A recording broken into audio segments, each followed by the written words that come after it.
Nous lisons dans l'Évangile selon Marc, chapitre 1, verset 1. Commencement de l'Évangile de Jésus-Christ, Fils de Dieu. Nous allons nous arrêter là, quelques instants, sur le mot Évangile. Parce qu'on l'emploie facilement, couramment, mais a-t-on vraiment le sens de ce terme ? En grec, euangelion,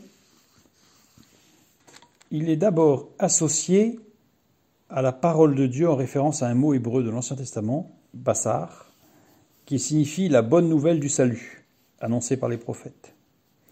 Bassar veut dire porter les nouvelles, publier, prêcher, annoncer, réjouir par de bonnes nouvelles, annoncer le salut comme une bonne nouvelle, recevoir de bonnes nouvelles.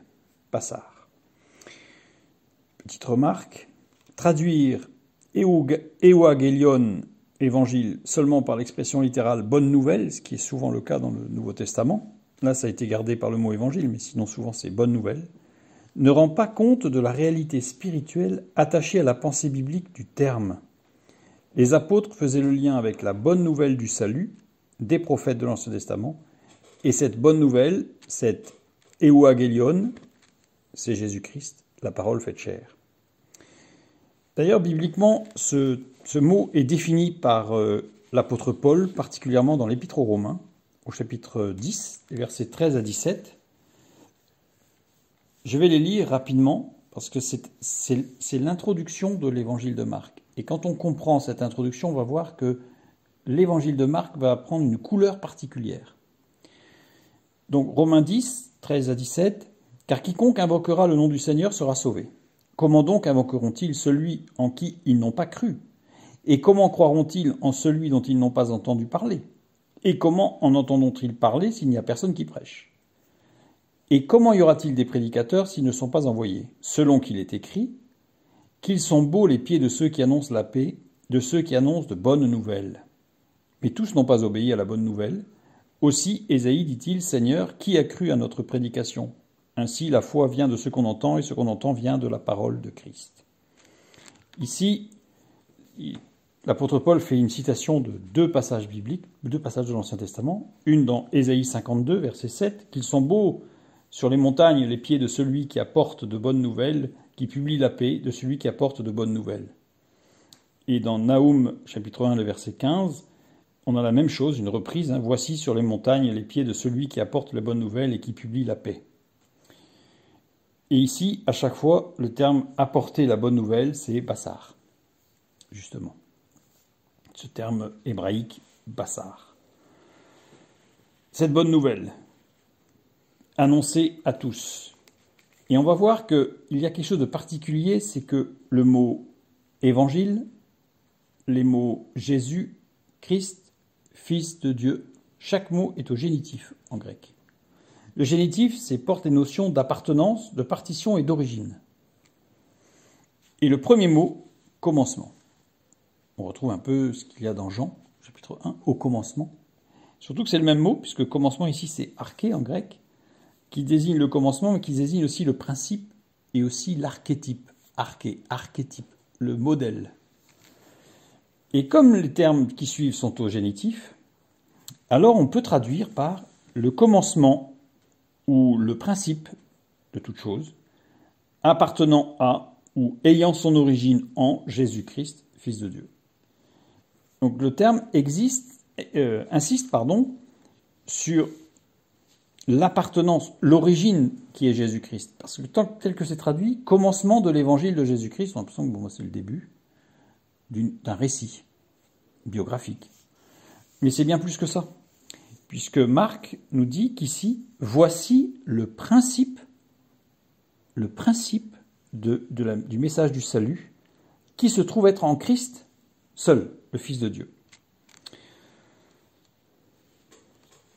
Un point intéressant, c'est que ce terme évangile, euangelion, est employé uniquement par Matthieu et par Marc, jamais par Luc et par Jean. Dans les évangiles, employé 4 fois par Matthieu et 8 fois par Marc, soit un total de 12 fois. 12 étant le nombre justement de la diffusion des 12 apôtres, donc le nombre de la diffusion dans la parole de Dieu. Et ce qui est encore plus intéressant, c'est que ce terme est employé au total dans le Nouveau Testament 77 fois. 77 fois, ce nombre est un symbole fort dans le Nouveau Testament, enfin dans la parole de Dieu, puisque c'est l'accomplissement total, l'achèvement du plan de grâce de Dieu. Ce n'est pas l'accomplissement du plan divin, c'est l'accomplissement du plan de la grâce.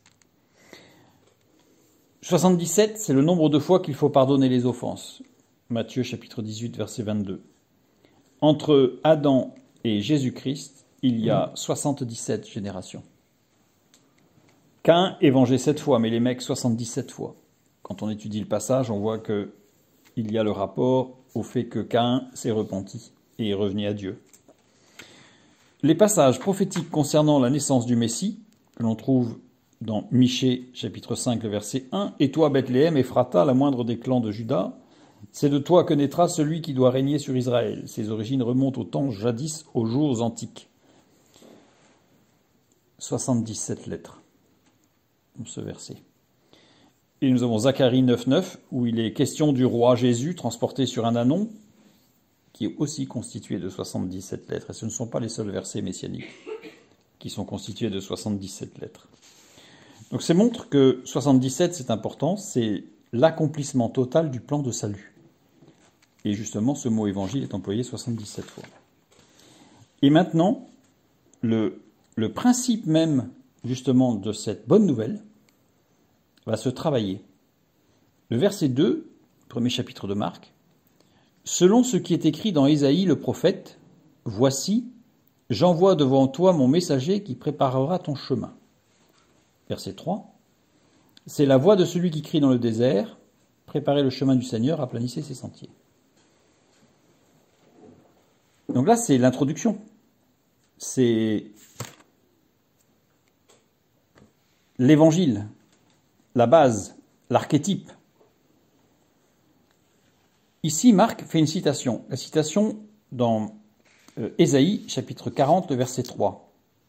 C'est la voix de celui qui crie dans le désert. Et dans Ésaïe, nous lisons « La voix qui crie dans le désert, préparez le chemin de l'Éternel, rendez droit dans les lieux arides une route pour notre Dieu. » Ce qui est très intéressant dans ce texte, c'est que la voix qui crie et le verbe crier ici porte une marque, un diacritique, le zakef katon, qui désigne une rupture du deuxième niveau. Ça veut dire que dans le désert appartient à la partie suivante.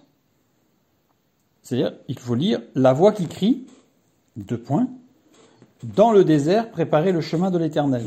Rendez droit dans les lieux arides une route pour notre Dieu.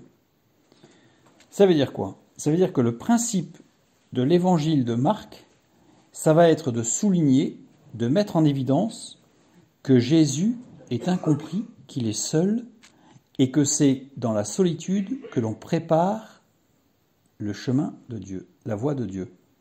C'est pas dans la foule. Et d'ailleurs, tout au long des évangiles, pas que Marc, mais Marc va insister vraiment sur, il a cette particularité d'ailleurs, l'évangile de Marc, d'insister sur la souffrance et la solitude de Christ. Et ainsi, il fait un portrait de Jésus comme un Messie souffrant et incompris, seul. C'est le principe, c'est la base, c'est l'archétype même de la préparation en Dieu.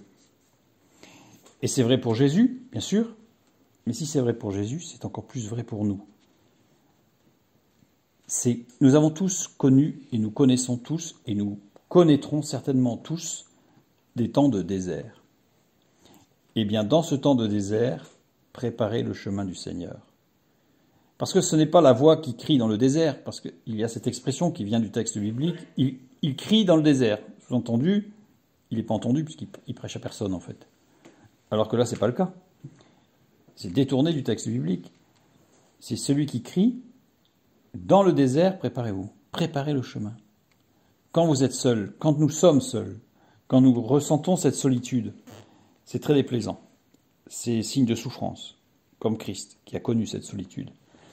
Eh bien, l'évangile de Marc va mettre en évidence cette dynamique. Et il faut lire l'évangile de Marc avec cette introduction qui est gravée, en fait, qui part dès le début. Marc souligne que c'est cela qui va porter son évangile, c'est cette solitude mais cette préparation dans la solitude et la souffrance. Préparons-nous et ne fuyons pas le désert, mais sachons que dans le désert, Dieu est avec nous et qu'il va nous former pour que nous puissions préparer la voie de celui qui va manifester sa gloire au travers de notre vie.